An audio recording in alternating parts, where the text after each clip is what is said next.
It's the story of the smartest group, always one step ahead in every mission. Now, they have to steal million-dollar assets from a ruthless mafia boss. The story opens on a tranquil beach where Jack is enjoying a game of golf. Suddenly, a black van pulls up, and several armed individuals emerge. Jack, immediately on alert, draws his gun and prepares himself. Their leader steps forward, demanding to know where their weapons are. Jack points to a nearby boat. The leader, seeing the weapons, offers Jack a sum of money. Jack, however, is displeased. "Our deal was for more," he states, but the men ignore him. One of them starts moving toward the boat, reaching for the weapons. When Jack attempts to stop him, the men fire shots at the ground near his feet. Enraged, Jack confronts their leader. "You're making a mistake. If I don't get the full amount, I'm keeping some of the weapons." The leader, furious, pulls out his gun and shoots Jack in the chest. Jack falls, but, to everyone's shock, quickly gets back up. The leader's concern turns to alarm when he sees no bullet wound on Jack's chest. He shoots Jack directly in the head, and Jack falls again, yet remains unharmed. The entire group is stunned. The leader checks his gun, only to realize the bullets are blanks. At that moment, a sniper starts firing, and a bullet strikes the leader directly in the head. We then see one of the leader's own men, who reveals himself to be Jack's accomplice, systematically eliminating the remaining gang members. The sniper, Logan, who works for Jack and is his best friend, approaches him after the shootout. "I told you not to make this deal," she chides. "You always want to die." They both get into the boat and head back. Logan notices a picture in the boat showing Jack with a woman named Jenna. She asks about Jenna, and Jack explains that Jenna is a veterinary doctor he's been dating. Logan, clearly displeased, throws the picture into the water. Later, Jack goes to Logan's house and borrows her dog, seemingly to show his affection for animals. Meanwhile, we see a woman named Karen receive a call from a gangster named Edie. Their conversation reveals that Edie is furious because Karen messed up one of his missions, and now she will pay the price. Back at Jenna's clinic, Jack arrives with Logan's dog and a flower in hand, knowing Jenna's fondness for them. He gives her the flower and asks her out on a date that night. Jenna agrees. They have a lovely evening, and Jack brings her back to his house. As they begin to get intimate, the door to Jack's house slowly opens. Someone creeps in and approaches Jack's bedroom. Jack and Jenna are startled when Karen walks into the room. Jenna is furious and demands to know who this woman is. Jack dismisses her as just an old friend. Karen then drops a bombshell. "I'm going to be the mother of your child." Jenna's anger escalates, and she storms out with Jack following. Karen sits at the table, while Jenna remains furious. Jack notices Logan's dog barking and goes to calm her. He looks out the window and sees numerous cars pulling up, with armed men emerging from them. Realizing the imminent danger, he tells everyone they need to leave immediately.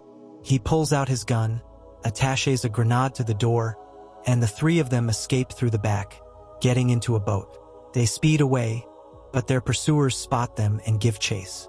Jack and Karen open fire, killing most of Edie's men. One of Edie's men, Simon, leaps onto Jack's boat, initiating a fight. After a struggle, Jack throws Simon overboard, and they reach the shore. Jenna, bewildered, asks Jack what's happening and what exactly he does. Jack replies, "I know you have many questions, but there's no time now. I'll come back later and explain everything." With that, he leaves with Karen. A short distance away, Jack stops the boat, and he and Karen begin to reminisce about their past and how they separated. During their conversation, Karen tells Jack she still loves him and slowly moves closer. Jack, however, brings the conversation back to the present, asking why they are being pursued. Karen explains that Edie's men are after her. She claims Edie thought she knew nothing about his business, but she knows everything, especially about his diamonds. She proposes a plan. If Jack helps her, they can steal a large quantity of diamonds, promising him a substantial share of the money. Hearing this, Jack agrees, also desiring to acquire the diamonds. Meanwhile, we see Simon, who wants to meet Edie.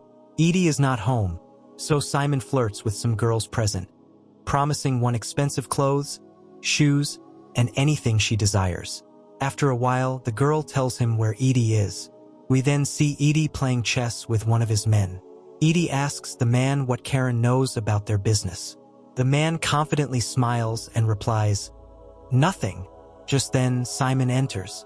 Upon hearing the man's answer, Simon swiftly pulls out his knife and plunges it into the man's hand. The man cries out in pain as Edie repeats his question. What does Karen know about the business?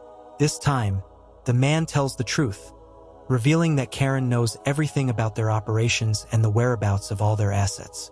Meanwhile, Logan and Jack are playing golf. Jack tells Logan that they have an opportunity to steal a significant amount of diamonds. Logan, however, is skeptical. "I don't trust that woman, Karen," she says. "She's unpredictable. We shouldn't fall into her trap." Jack acknowledges her concern. "I don't trust Karen either, but I know Edie has a lot of diamonds, and we can steal them. You'll have to trust me. If we work together, we can pull off the biggest heist, and maybe after this, we won't even need to steal again." Logan eventually agrees. They soon begin planning their heist. They discover that the diamonds will be transported from one location to another, and this transfer will be their only window of opportunity to steal them. For the plan, they need a driver. Jack confidently states, "I know just the driver." He takes Logan to meet Andrew, a man who is clearly intoxicated. Logan is immediately frustrated. "This drunkard will ruin our plan," she exclaims. But Jack insists, "You should see him drive." They bring Andrew outside, and he agrees to work with them. Jack explains the entire plan to him before returning to his house. That night, Karen visits Jack, showing him her scan report with an ultrasound image of their child. She tells Jack that they're about to get a lot of money, and once they do, they can start their family. Jack considers her words. The next day, they meet with another man named Nicholas to finalize their plans. During their discussion, Nicholas's wife repeatedly shouts at him. Nicholas composes himself and declares, "I need a lot of money. I'm ready to support you." They all then go to their safe house. Jack meticulously explains each person's role and how they will execute the robbery. After planning, as everyone heads to their rooms, Logan approaches Karen. As soon as this mission is complete, Logan states firmly, "You will leave Jack and all of us. If anything happens to anyone during this mission, I will kill you." Karen responds calmly, "I don't like you either, and I don't want to live with you." Then the day of the robbery arrives. All the diamonds are being transported in a red truck. Jack and Andrew are in a tow truck, and Nicholas is in another car. As the diamond truck approaches, Nicholas pulls his car in front of it, causing a collision. Andrew then moves in with the tow truck and fires special bullets at the truck's bulletproof glass, creating a hole. They then throw a smoke grenade into the hole, forcing the guards inside to exit. Once the guards are out, Jack uses an electric shock to incapacitate them. They then hook up the entire truck to the tow truck and begin their escape. Logan, monitoring their progress, warns them that many cars are approaching from a distance, likely pursuing the diamond truck. Indeed, Simon, who was guarding the diamonds, is leading his men in pursuit. Bullets start flying. We see a guard still inside the truck, and Jack begins firing at them. Everyone is shooting together, strategically forcing Simon's team's cars off the road one by one. Simon, however, is relentless. As he gets close to their truck, he leaps onto it and attaches a tracker. He then jumps onto the tow truck and attacks Andrew. Jack tries to shoot him, but his bullets run out and he begins to reload. Simon takes advantage of this moment to move to the front, but before he can fire, Andrew slams on the brakes. Simon falls down and they manage to speed away. Everyone is still safe. Karen didn't join them for the heist because she's pregnant. They soon reach their safe house. Back at the safe house, the team tries to open the diamond truck, only to discover it can only be opened from the inside. This means a guard is still trapped within. Jack calmly instructs them to fill the truck with water. As the water level rises, the guard eventually opens the door from the inside. They find a box, and when Jack opens it, he's met with a dazzling array of diamonds. However, Karen had mentioned there would also be money, making Jack suspicious. Without wasting time, he and his team immediately leave the truck. Unbeknownst to them, Karen is watching from a distance, a smirk on her face. As Jack and his team depart, Karen approaches the truck. She knows its true contents.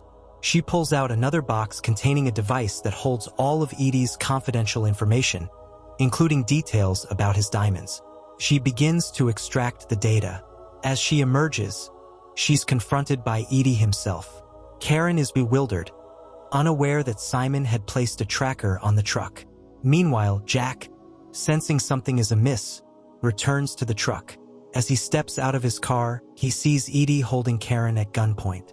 Jack immediately draws his own weapon, aiming it at Edie. Edie orders Jack to drop his gun, threatening to kill Karen because she betrayed him. Jack retorts that Karen also betrayed him. Edie laughs, revealing, "You don't even know what this woman was doing to you." He then aims his gun at Edie's stomach. Jack, realizing the gravity of the situation, lowers his gun and pleads, "Don't hurt her. She's carrying my child." Edie laughs again and starts shooting. As he fires, diamonds spill from Karen's stomach, revealing she had been wearing a padded cloth. She was never pregnant. Jack is shocked by Karen's deception. Edie shoves Karen towards Jack. At this moment, Logan has Edie in her sights. Jack calmly looks at Simon, whose body language shifts as he realizes Jack's demeanor has changed, indicating an imminent threat. Simon understands a shot is about to be fired. He quickly pulls Karen down, taking cover. Simon then pulls Edie down with him just as Logan fires. Edie is saved, but as he falls, his device slides forward. Karen, seeing it, scrambles to pick it up. Bullets start flying from all directions as Jack's entire team arrives, their guns blazing. When Jack spots an opening, he and his team make a dash for it. He calls for Logan to follow, but before she can get into a car, Simon shoots her. Logan is hit, and her condition rapidly worsens. Without hesitation, Jack rushes Logan to Jenna, who treats her. Despite Jenna's efforts, Logan's condition remains critical. Jack confronts Karen, yelling at her, "All of this happened because of you. You almost got our entire team killed. Look at Logan's condition." Karen feels remorse, leaves the device behind, and flees. Just then, Jack learns that Logan has regained consciousness. He goes to her, assuring her, "I won't let anything happen to you. We're all here until you're better." Nicholas's wife then arrives, hugs Logan, and expresses her joy that Logan is alive. She hands Jack a phone, saying she found it by the door. The phone rings. Jack answers, and it's Edie. Edie tells him that Karen felt bad about betraying Jack and came to him, wanting to be left alone. "But I won't leave you alone so easily," Edie sneers.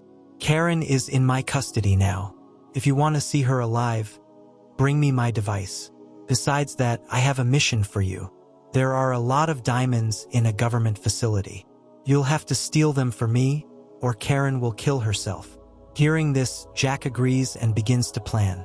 He considers how they will steal the diamonds from the government facility. They let Logan rest. Nicholas's wife offers to take Logan's place, revealing she was once a skilled sniper. The team heads to the government facility to execute their plan. The first step involves Andrew. He drives an ice cream truck into the facility. Seeing him, the facility's security goes on high alert and shoots at the truck. Andrew then emerges, pretending to be heavily intoxicated, and continues to drive the truck erratically. The police begin a chase, creating a diversion for Jack. Jack seizes this opportunity to sneak inside and begin installing a device. Meanwhile, Nicholas's wife, from a distance, spots a man approaching Jack from behind.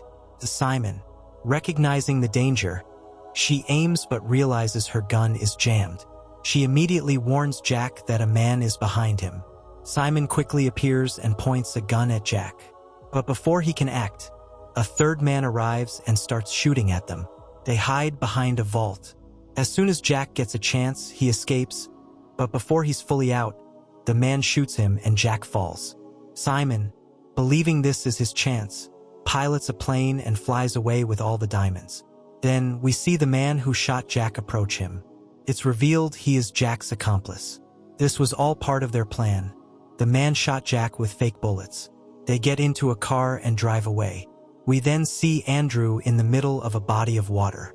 This is when their entire plan becomes clear. Jack had planted a bomb near the diamond vault. As the plane flies over Andrew's head, Jack presses a button. The plane continues, and as it passes over Andrew, Jack presses the button again. The vault falls directly into the water in front of Andrew. Andrew retrieves the vault and leaves. They have fooled Simon once again. When Edie realizes what has happened, he calls Jack. "I need my vault. I need my vault. No matter what, or I'll kill Karen." Jack, holding the vault, goes to Edie. He tells Edie that once he leaves, Edie's men can open the vault. Jack then takes Karen and starts to leave, but Edie's men surround him. Edie gloats. "This time, no sniper will come to save you." Jack, confident, pulls out a remote and presses a button. His entire car, with the vault inside, explodes into the air. Everyone is distracted. Jack takes advantage of the chaos and escapes. After a while, they enter a building where Jack's team is already waiting. As Jack and Karen go upstairs, Edie's men appear, but Jack's team eliminates them. Simon, however, is still alive. He cleverly evades everyone and confronts Jack. A fierce fight breaks out between them. Simon gains the upper hand, pulling out a knife and attempting to kill Jack. But before he can, Karen arrives and kills Simon. Jack then takes Karen to the roof, where a helicopter is waiting. As they are about to board, Edie appears with his men and opens fire. But Jack is remarkably calm. He points towards everyone. We then see Logan, fully recovered and in position. She systematically eliminates Edie's men one by one until no one is left.